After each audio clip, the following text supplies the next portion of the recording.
ቶማስ ሙዚቃ ምጽዋት ከም ዝፈቱ ካፍት ፊልም ንዕዘብ። ቶማስ ናፍቲ ጎረቤት ወዲ እንትርኢ እቲ ጎረቤት ወዲ ሓዝውን ንሓንቲ ፎቶ ክትለዓል ዝመጸት ጓል ምስኡ ወሲብ ንኽትፍጽም እንትደፋፍኣ ይርኢ። ፒፓ ናብ ገዛ ምስ ተመለሰት ንቶማስ ምስ ጎረቤታ ከም ዝተፋለጠትን ጁልያ ከም ትበሃል እንትነግሮ፣ ቶማስ ግን ንዕኦም ምስላል ደው ከብሉ ከም ዘለዎም ይነግራ። በዚ ድማ ይጨቃጨቁ። ጁልያ ድማ ንኣፍቃሪኣ ናብ ስምዒት ንከኣቱ እንትደፋፍኦን ንሱ ግን ድልው ኣይኮንኩን ኢሉ ገዲፍዋ እዩ ዝኸይድ።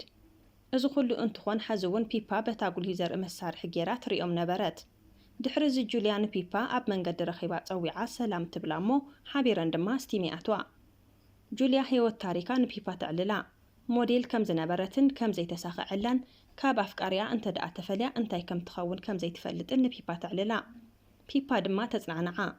ፒፓ ሓዝውን ንጁልያን ኣፍቃሪያን ምርኣይ ኣይገደፈትን። እቲ ጎረቤታ ወዲ